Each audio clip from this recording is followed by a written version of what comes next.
Yeah! All right. My name is Michael DeLue. Today is November 8th, 2022. Today's episode 112 of Pull Up the Tape, and I'm really, really excited to get in today's podcast. I mean, I got a lot to talk about.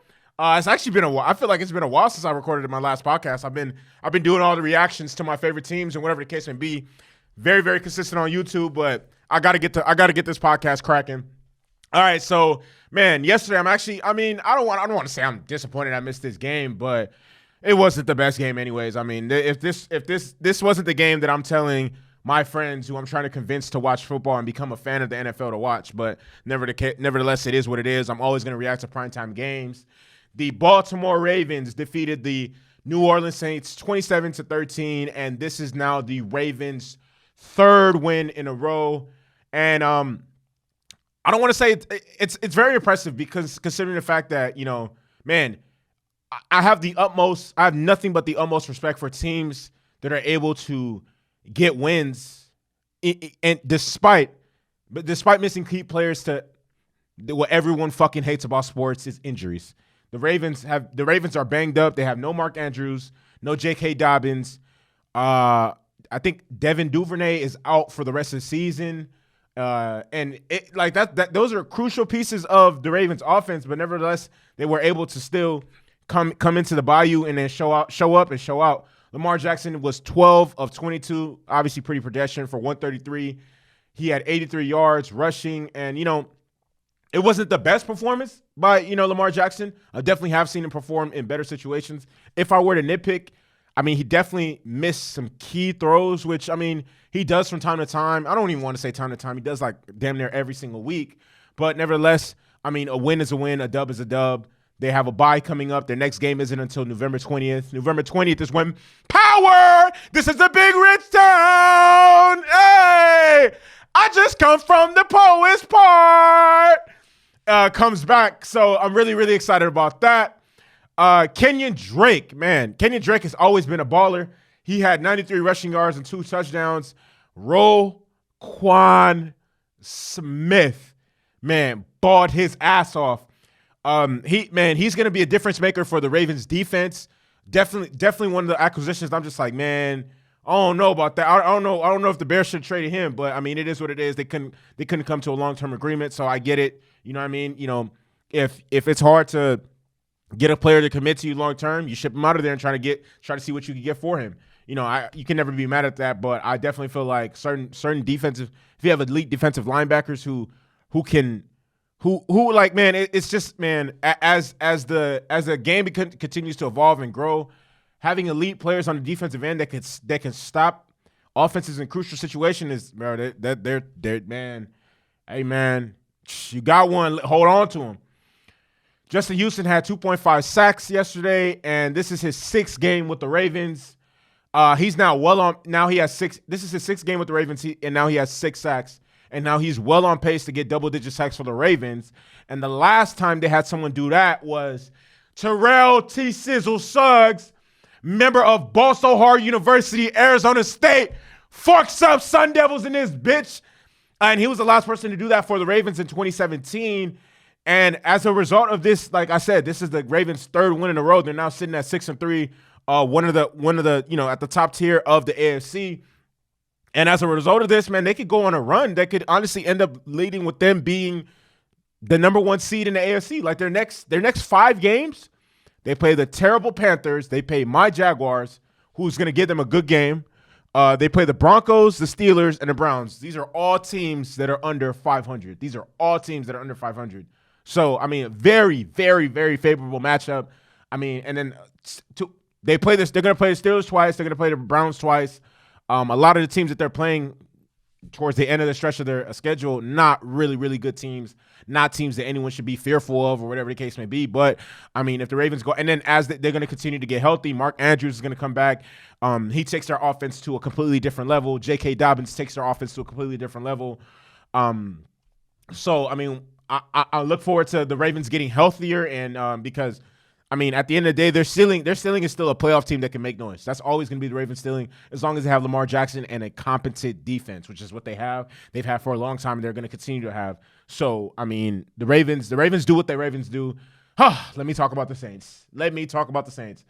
The Saints are fucking trash. Trash. 3-6. This is their oh shit. This is their worst start since 2005. That was the year before Drew Brees and Sean Payton came. It's crazy because I talked about this on, I can't remember what podcast it was, where I've always talked about the keys to being a relevant team in the NBA, in the NFL. You need to have and this is so blatantly obvious. Man, a good coach and a great quarterback is gonna be able to mask, like draw a smoke cloud around the organization as to, and it's gonna cover up the dysfunction of an organization. Lo and behold, right? This is Drew Brees' second year retired, right? Last year they didn't have Drew Brees, they had Sean Payton, right? They went 8-8. Right? Digress. Obviously, they went from like 12-4 to 8-8, or yeah. This year, they don't have Drew Brees or Sean Payton. They're sitting at 3-6. Their worst start since both of those guys teamed up in New Orleans. What does that tell you? This team is trash. Not only is this team trash, Andy Dalton might be the worst quarterback in primetime history. The worst quarterback in primetime. And then the injuries. Oh my fucking God, the injuries. Where the fuck is Michael Thomas? Where the fuck is Michael Thomas? Oh my God. The injuries are crazy. The injuries on this team is just crazy. Michael Thomas. No Marshawn Lattimore. They're missing key guys, bro. They're missing key guys on both sides of the ball. I'm just like, bro, this is no Jarvis Landry. I mean, Chris Olave can't do this shit by himself. Like, he's a really good receiver, but man, to think that no. Oh man, this team is ass. This team is ass cheeks. They need to get healthy. First and foremost, they need to get healthy. I'm not ready to talk about, like, man, that division is terrible. That division is scandalous. So scandalous. I got niggas trying to kill me for some shit that I forgot I did. These streets is the life I live. But yeah, man, the Saints are terrible. There's really no reason for me to continue to talk about the Saints. I'm going to pivot to the NBA. Yesterday, all 30 teams were in action because there's nobody's going to be playing today because of Election Day. Go out there. I mean, I'm not going to vote, but get out there and vote. You know what I mean? So everybody played yesterday. There's no teams playing today because of Election Day. So there are some key matchups that I want to talk about. The best one that I want to talk about and discuss was the Celtics and the Grizzlies. The Celtics beat the Grizzlies 109-106. And one thing I will say about the Celtics is, man, hey, credit. I want to give a credit to. I want to give a big shout out to Ime Udoka.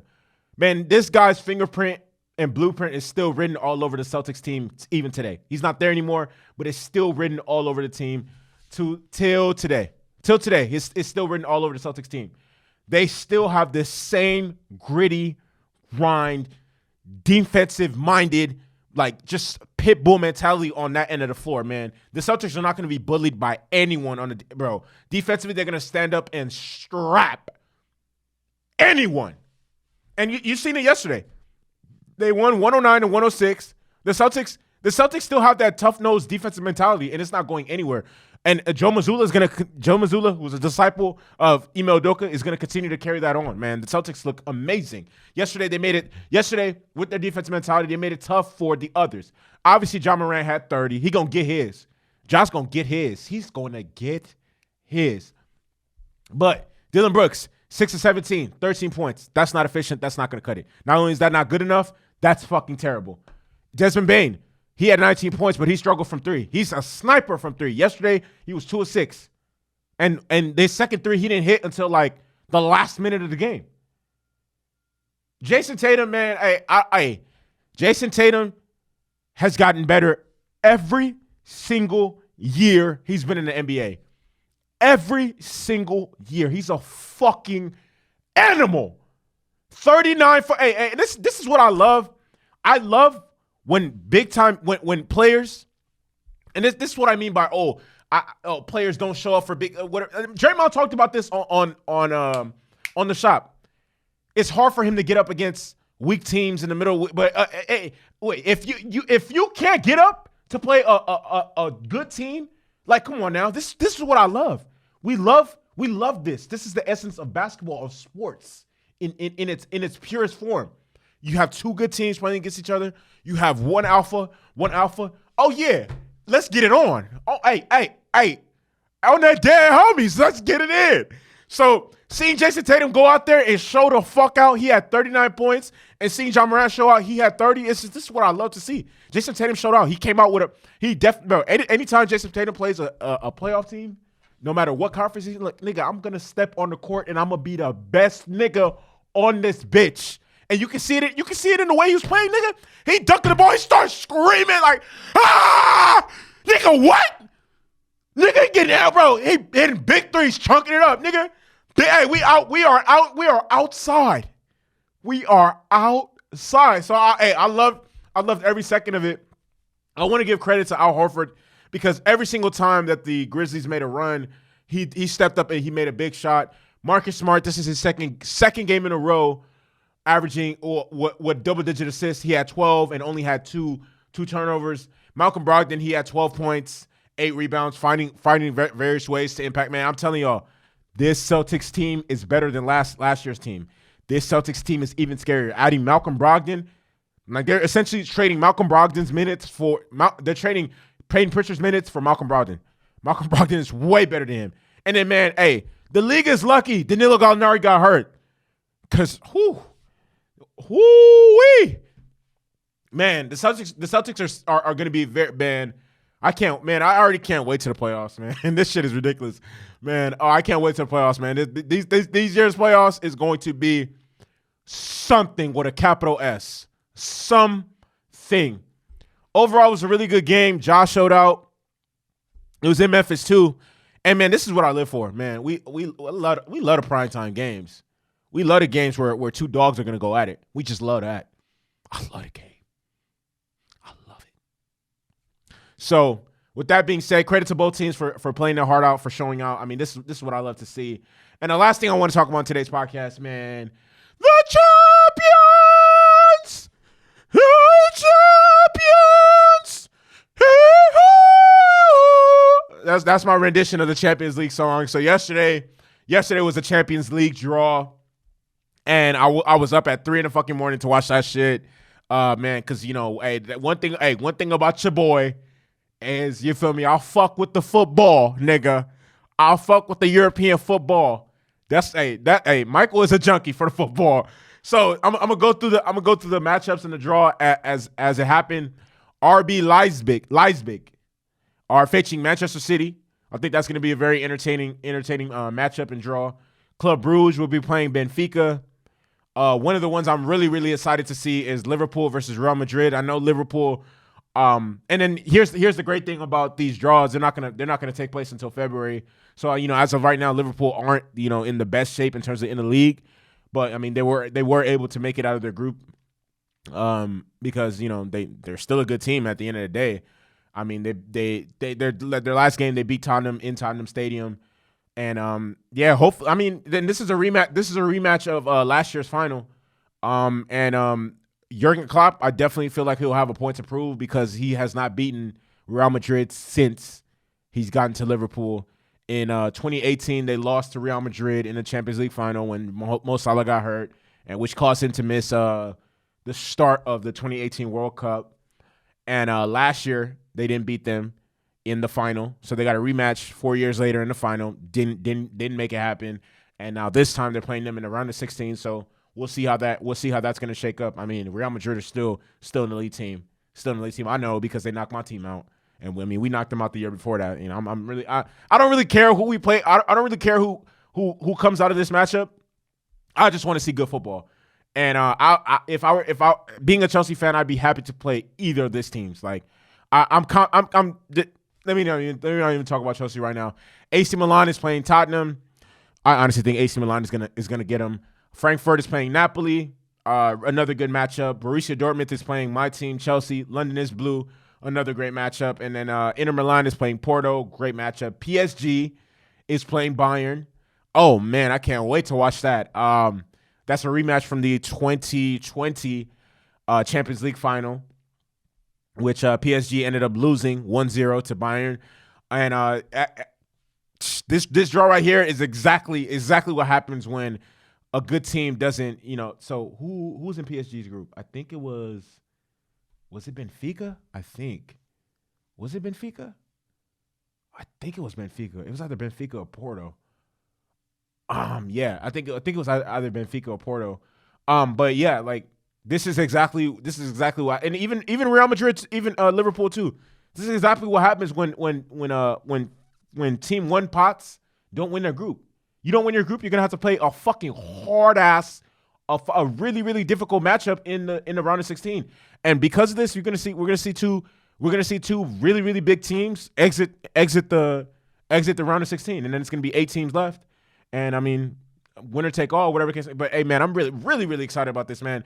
One thing about me is, man, I round of 16 and the knockout phase of Champions League is the highest level of is European football at its purest form, man. This shit is incredible. Like every game is worth the watch. Every single game is worth the watch. Every single game is worth the watch. The knockout stage never disappoints. Never disappoints. Man, bro, one could argue that, the Champions League is better than the World Cup. The Champions League is by far better than the World Cup. It's better in terms of like competition. It just is what it. I can't explain it, man. It's like I'm gonna keep saying it. It is the essence of football in its purest form. If you just look at last year's Champions League. Look at Real Madrid's run to the look at Real Madrid's run to the final last year. They beat PSG, then they beat Chelsea, then they beat PSG, beat Chelsea, beat City, and then beat Liverpool. Knocked out 3 English teams to get to the fucking bro. Hey man, hey. So I'm really really excited about this. I can't wait. When closer to the starts, I'm gonna pick my winners. Whatever case, I might actually. I honestly should. I honestly should pick a parlay on this one. Shit, we'll see. But with that being said, man, it's been a while since I said this, and I'm really excited and happy that I get to say this because I only say this when I do the podcast. Yeah, my name is Michael DeLu. Thank you for everybody that's supporting me. Like I've always said, it's gonna be a time where I get things together and I start to click, and things start to manifest, and like all the things that I've been working so fucking hard for start to materialize and start happening. And when that does happen, one of the main things and the first things I want to do is immortalize my brother. My brother passed away a year ago. I miss him every single day. Every single day I miss my brother. So, and it pains me that I have to say this, but I'm gonna keep it. And when I do start to get the fruits of my labor, the first thing I want to do is immortalize and forever like keep my brother's memory and name alive. So with that being said, long live my brother Abdul. I miss you every single day. Long live Kobe. Long live Gigi. Long live Pop Smoke. Whoa. Long live Nip. Long live Boy. Long live Mac Miller. Free Chef G. Free Pooh Shiesty. Hey, long live Takeoff as well, man. With that being said, I'm out this bitch.